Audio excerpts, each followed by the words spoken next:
हमारे YouTube channel में आपका स्वागत है। अब सबको लगेगी केमिस्ट्री आसान। मैं आप सबको आज नाइट्रोजन के ऑक्साइड, एक्चुअली मैं इससे पहले जो है ये चैप्टर 7 चल रहा है 3 लोग, इसमें बहुत सारी आपको चीजें क्लियर करवा चुका हूं। तो इसमें जो अगला पॉइंट आ रहा है वो आ रहा है नाइट्रोजन के ऑक्साइड।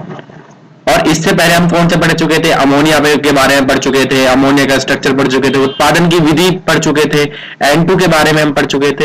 ये सारी की सारी हमने अब तक जो है क्लियर कर ली है। इस वीडियो में मैं आपको जो है कोशिश करूंगा कि मैं नाइट्रोजन के ऑक्साइड के बारे में आपको बता पाऊं।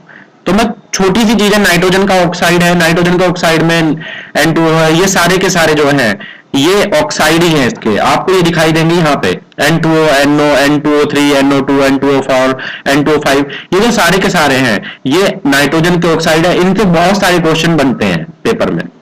नाइट्रोजन की ऑक्सीकरण अवस्था पूछ लेता है, नाइट्रोजन के ऑक्साइड के बारे में पूछ लेता है, रंगहीन गैस है कैसी है, ये छोटे छोटे क्वेश्चन इससे बनने की उम्मीद होती है। तो मैं आपको ये वीडियो में बताने की कोशिश करता हूं। तो नाइट्रोजन के ऑक्साइड से शुरू करता हूं मैं। ये लिखा हुआ है, नाइट्रोजन विभिन्न ऑक्सीकरण अवस्थाओं के अनेक ऑक्साइड बनाती है। इन ऑक्साइडों के नाम, सूत्र, विरचन तथा भौतिक रूप गुण समूह सारणी में दिए गए हैं। ऑक्साइडों की मुख्य लुईस डॉट अनुनाद संरचनाएं तथा आबंध प्रचलों की सारणी निम्नलिखित है। तो ये आप देख सकते हैं, N2O है, सूत्र ये है, नाइट्रोजन की ऑक्सीकरण अवस्था +1, NO +2, N2O3 +3, NO2 +4, N2O4 +4, N2O5 +5। ये सारी की सारी इसकी क्या है? नाइट्रोजन की ऑक्सीकरण अवस्था है। रंगहीन गैस ज्यादातर ये भूरी गैस रंगहीन गैस है यहाँ पे। तो ये चीज आपको टेबल थोड़ी थोड़ी समराइज होनी चाहिए, याद होनी चाहिए। आगे चलता हूं। नाइट्रिक अम्ल, मैं इसके बारे में बताऊंगा कि नाइट्रिक अम्ल के बारे में यहाँ पे जो है मेरी कोशिश रहेगी नाइट्रिक अम्ल के बारे में इंपोर्टेंट बात बताने की। तो नाइट्रोजन H2N2O2 हाइपोनाइट्रस अम्ल जिसे बोलते हैं, HNO2 नाइट्रस अम्ल जिसे बोलते हैं, HNO3 नाइट्रिक अम्ल जिसे बोलते हैं, जैसे ऑक्सो अम्लों को बनाती है। इनमें HNO3 सबसे इंपॉर्टेंट है। नाइट्रिक अम्ल, नाइट्रिक एसिड जिसे बोलते हैं, बहुत ज्यादा इंपॉर्टेंट है। इसकी विरचन विधि हम यहाँ पे जो है पढ़ने वाले हैं HNO3 की। तो पढ़ते हैं।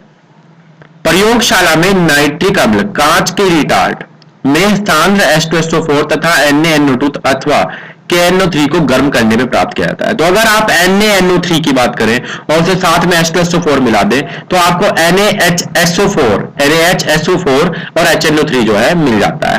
हमें क्या बनाना है? हमें HNO3 बनाना है, जो कि हमें किस में दिखाई दे रहा है? रिएक्शन में साफ दिखाई दे रहा है कि HNO3 हमारा बन गया है। तो आप एक कांच की ट्यूब लीजिए और उसमें जो है मतलब गर्म ट्यूब लीजिए, उसमें H2SO4 NaNO3 या KNO3 आप डाल देंगे तो आपको ये सब जो है मिल जाएगा। व्यापक स्तर पर यह मुख्यतः ओस्टवार्ड प्रक्रम द्वारा बनाया जाता है। तो ये चीज वो पूछ लेता है कि HNO3 को व्यापक स्तर पर अगर बनाना हो तो हम कौन सा प्रक्रम लेते हैं? तो कौन सा प्रोग्राम है वो? ओस्टवार्ड प्रोसेस। यह विधि अमोनिया के, ये दिखा रहा है, यह विधि अमोनिया के वायुमंडलीय ऑक्सीजन द्वारा उत्प्रेरकीय ऑक्सीकरण पर आधारित है।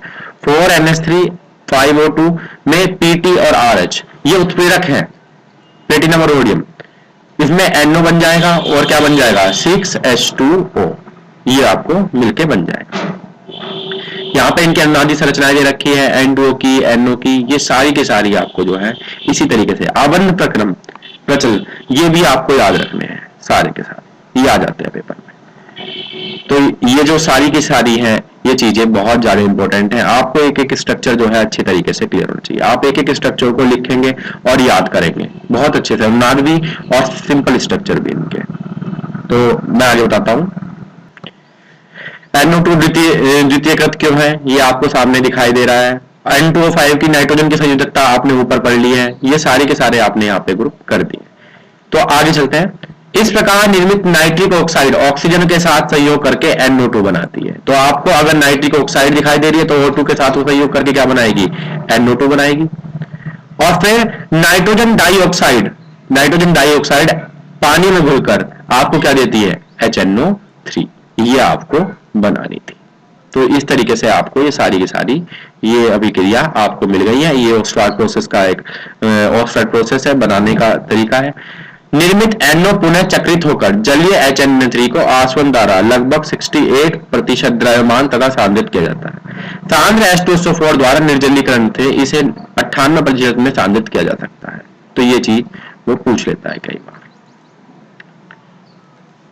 आगे चलता हूं। गुण, यह एक रंगहीन द्रव्य है। छोटे छोटे क्वेश्चन आ सकते हैं, वो मैं मार्क कर रहा हूं, आपको दिखाई दे रहा होगा कि ये स्ट्रक्चर आ जाता है इसका HNO3 का बनाने के लिए। बहुत सिंपल स्ट्रक्चर है, आप इसे याद कर लेंगे।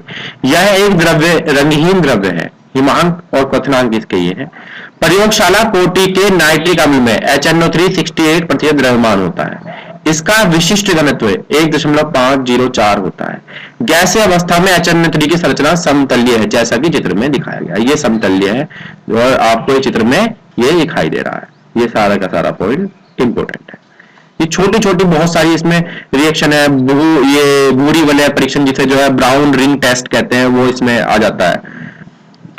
तो एक और रिएक्शन आप यहाँ पे इसे देखेंगे।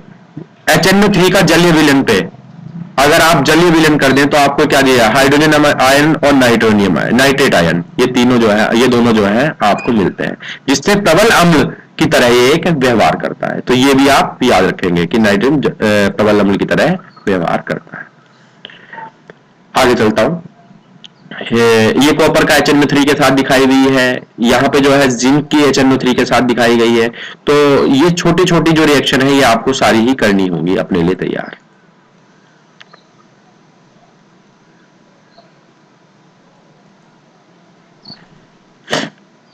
आगे चलते हैं।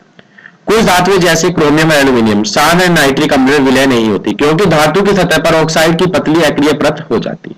तो वो क्वेश्चन पूछ लेता है कि क्रोमियम और एल्यूमिनियम नाइट्रिक अम्ल में विलय क्यों नहीं होते, ये वो पूछ सकता है। तो आपको ये पता होना चाहिए कि ऑक्साइड की पतली परत अक्रिय परत बन जाती है, जिसके कारण ये उसमें विलय नहीं होते। तो आगे, सांद्र नाइट्रिक अम्ल धातुओं तथा उनके यौगिकों को भी ऑक्सीकृत करता है। आयोडीन आयोडिक अम्ल में, कार्बन कार्बन डाइऑक्साइड में, सल्फर सल्फ्यूरिक अम्ल में और फास्फोरस फास्फोरिक अम्ल में। तो ये जो सारी रिएक्शन दी है ये इन्होंने जो ऊपर बताया है वो ही दी है। कि आयोडीन की बात करेंगे तो ये देखिए आपने आयोडिक अम्ल में, कार्बन की बात करेंगे तो कार्बन डाइऑक्साइड में, सल्फर की बात करेंगे H2SO4 में ये कर देगा, P4 की बात करेंगे तो फास्फोरिक अम्ल में ऑक्सीकृत कर देगा। तो ये ऑक्सीकृत करने की इसने सारी की सारी अभिक्रियाएं दी है। तो ये सारा का सारा इसमें इंपॉर्टेंट है। और अब आगे चलता हूं मैं इसमें भूरी वलय परीक्षण, जिसे ब्राउन रिंग टेस्ट बोला जाता है।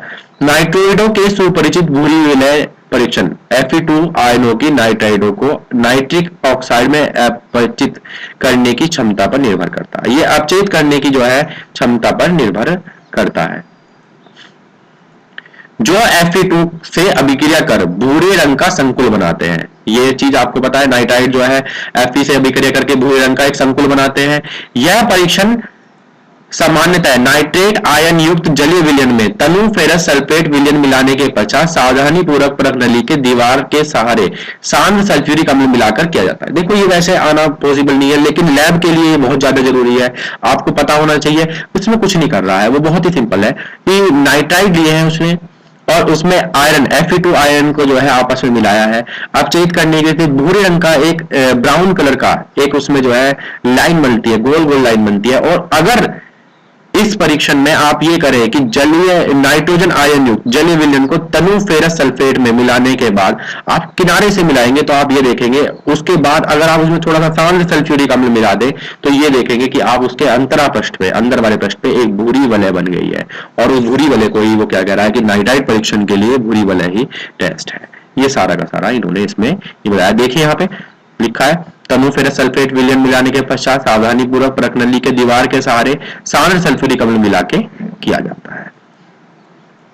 ये थोड़ा कम इंपोर्टेंट है इस पोर्शन में, और जो इंपोर्टेंट है वो आगे आने वाले ये परीक्षण की रिएक्शन है, ये बहुत इंपोर्टेंट है। फास्फोरस के अपर रूप, इससे बहुत क्वेश्चन आता है यूपी बोर्ड में। तो यूपी बोर्ड में अगर मैं यूपी बोर्ड की बात करूं तो इससे केवल आज तक स्ट्रक्चर के बारे में आया हुआ है, ऑस्वाल्ड प्रोसेस लिखने के लिए आया हुआ है, ये रिएक्शंस लिखने के लिए आई हुई है छोटी छोटी, तो ये सारा यूपी बोर्ड में आया हुआ है।